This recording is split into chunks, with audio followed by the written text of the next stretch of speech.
But while we were still working on things, Spade kept contacting me, and all their workers were excited about it. And they said, when are we doing the wall? When are we doing the wall?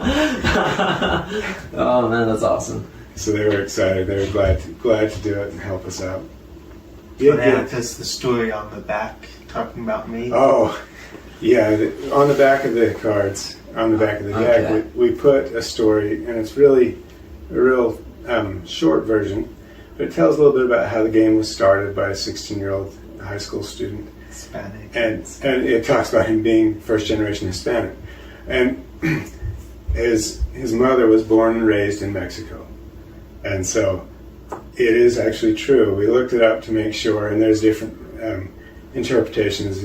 Technically, she would have been the first generation, but commonly he would be commonly spoken. So it's both ways. We just thought it sounded better to be first generation. So first generation.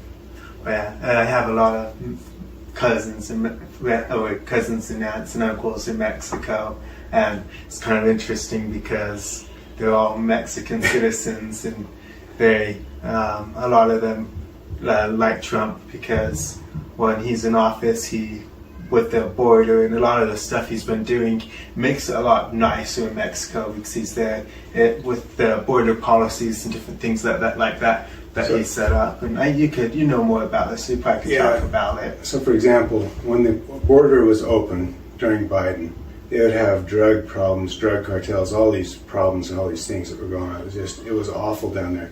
They had some of the family down there actually had caught between two drug cartels, and they killed all the ladies and the kids and everybody that was traveling through the area. Oh wow! And they just shot them all, killed them. And they say it was caught in crossfire, but they went over later and finished everybody off. So I think that was on purpose.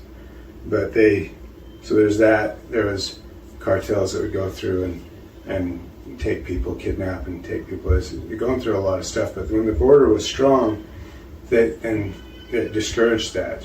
You didn't have those people going through and carrying all that stuff and the human trafficking and all the things that go on there. And so the people in Mexico, a lot of them really liked the wall. It was a good thing depending on who they were. Some of the traffickers obviously didn't want it. Traffickers and people trying to get here illegally didn't like it. But those that were there and were working and wanted to get honest life, they liked the wall. It stopped that illegal traffic. Right, so they can keep living life honest and good.